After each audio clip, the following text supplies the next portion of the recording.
9 strategi membuang barang tak berguna di dapur rumah minimalis. Sebelum lanjut, pastikan Mams semua klik tombol subscribe, share, dan like dulu ya, agar channel ini bisa lebih berkembang, bermanfaat buat lebih banyak teman-teman yang lain. Terima kasih, dan yuk lanjut deh. Halo Mams semua. Jujur deh, siapa yang kalau buka lemari dapur rasanya kayak lagi main Jumanji karena takut ketiban panci, atau koleksi wadah plastik yang tutupnya entah hilang kemana. Fenomena dapur penuh sesak ini makin relate banget sejak tren belanja online merajalela. Apalagi kalau sudah lihat promo tebus murah barang estetik yang sebenarnya cuma jadi pajangan berdebu di pojok meja. Mengutip sebuah artikel gaya hidup minimalis, rumah yang berantakan itu sebenarnya cerminan pikiran yang lagi semrawut. Makanya penting banget buat kita bahas 9 strategi membuang barang tak berguna supaya dapur kita nggak lagi terasa kayak gudang pengungsian piring, hadiah sabun cuci. Strategi nomor 1 adalah singkirkan semua wadah plastik yang sudah kusam atau kehilangan pasangannya karena menyimpan botol tanpa tutup itu. Ibarat menjaga hubungan tanpa status, cuma bikin galau dan menuhin ruang hati. Maksud saya ruang kabinet. Kalau emak punya koleksi cup plastik bekas boba atau gelas plastik sisa hajatan tahun lalu yang ditumpuk sampai setinggi harapan orang tua, tolong segera relakan mereka ke tempat sampah sekarang juga. Kita sering merasa sayang mau buang, padahal barang itu cuma nunggu hari buat jadi sarang kecoa atau sekadar saksi bisu. Betapa malasnya kita melakukan kurasi barang yang benar-benar punya fungsi nyata. Masuk ke strategi nomor 2, yaitu cek masa kedaluarsa bumbu dapur yang sudah membatu. Karena kadang kita merasa jadi chef bintang 5, padahal beli rosemary kering cuma dipakai sekali pas masak steak gagal 2 tahun lalu. Jangan biarkan saus botolan yang sudah berubah warna atau tepung terigu yang sudah berpenghuni ulat tetap nangkring, manis di rak bumbu hanya karena merasa sayang uangnya. Ingat Mak, kesehatan keluarga jauh lebih mahal daripada satu sachet bumbu instan yang sebenarnya sudah layak masuk museum sejarah dapur, saking lamanya mendekam di sana, tanpa pernah disentuh lagi. Strategi nomor 3 yang paling menantang adalah menyortir peralatan masak ganda, seperti punya ulekan sampai 3 biji atau blender yang jumlahnya lebih banyak daripada jumlah anggota keluarga. Memang sih kadang kita merasa butuh cadangan. Tapi kalau dapur minimalis, kita isinya cuma panci yang ditumpuk-tumpuk sampai menyerupai menara Pisa. Ya jelas saja bikin emosi naik setiap kali mau masak tumis kangkung. Pilih 1 atau 2 yang paling awet dan sering dipakai saja. Sisanya bisa dikasih ke saudara atau dijual di pasar loak supaya dapur terasa lebih lega dan napas kita jadi lebih panjang. Strategi nomor 4. Fokuslah pada koleksi piring dan gelas cantik yang cuma keluar kalau ada tamu agung berkunjung. Padahal kita sendiri sehari-hari pakai piring hadiah detergen yang sudah retak 1000. Buat apa simpan barang mewah kalau cuma buat dipajang? Sementara kita sendiri tidak menikmati keindahannya setiap kali makan bareng suami dan anak-anak. Kalau memang jarang dipakai dan cuma bikin debu makin tebal, lebih baik dikurangi jumlahnya.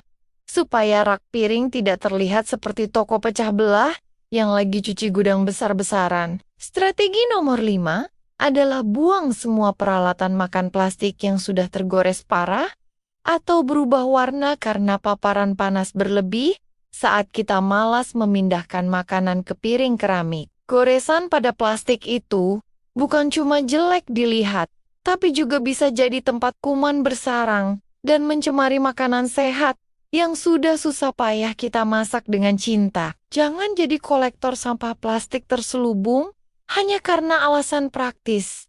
Padahal sebenarnya kita hanya sedang menumpuk risiko kesehatan bagi orang-orang tersayang di rumah kita sendiri. Strategi nomor 6.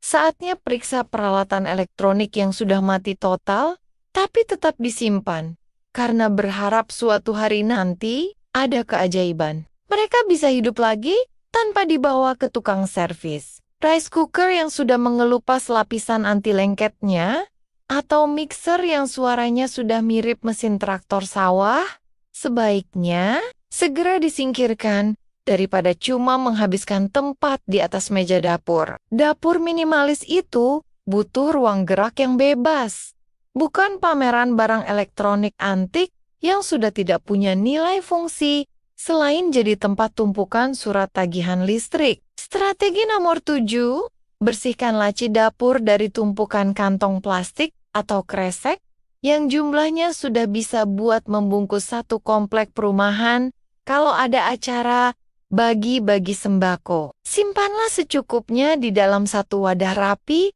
sisanya bawa ke bank sampah, atau gunakan kembali untuk membungkus sampah harian agar tidak terus-menerus menggunung. Kita sering lupa kalau tumpukan kresek itu adalah magnet debu dan serangga paling ampuh. Jadi, jangan biarkan mereka menjajah area bawah tempat cuci piring emak makin lama lagi. Strategi nomor 8, jangan lupakan kain lap dapur yang sudah robek atau aromanya sudah tidak bisa ditolong lagi, meskipun sudah direndam cairan pemutih paling keras sekalipun. Menggunakan lap yang sudah tidak layak itu sama saja dengan memindahkan kuman dari satu meja ke meja lain dengan gaya yang lebih estetik sedikit. Gantilah dengan kain lap baru yang bersih dan serap air dengan baik, karena kebersihan dapur dimulai dari alat pembersih yang memang benar-benar berfungsi. Maksimal bukan sekadar sisa baju bekas yang dipotong-potong. Strategi nomor 9 adalah kurasi koleksi botol minum atau tumbler yang jumlahnya kadang tidak masuk akal. Padahal mulut kita cuma satu dan jarang dibawa pergi semua sekaligus. Pilih tumbler yang paling bagus performa suhunya dan simpan sisanya di tempat lain atau berikan kepada yang lebih membutuhkan daripada cuma memenuhi rak bagian depan. Dengan mengurangi jumlah botol ini, emak akan merasa jauh lebih ringan saat menata dapur karena tidak perlu lagi melakukan atraksi sirkus setiap kali ingin mengambil satu botol yang letaknya paling belakang.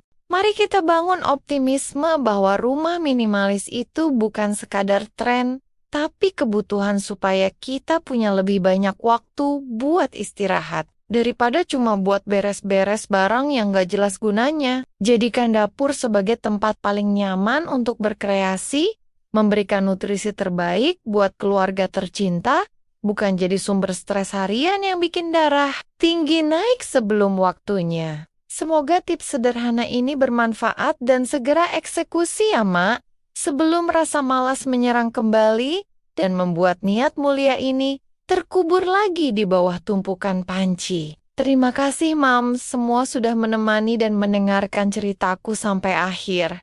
Sampai ketemu lagi di video-video berikutnya. Jangan lupa share video ini ke teman-teman lain ya.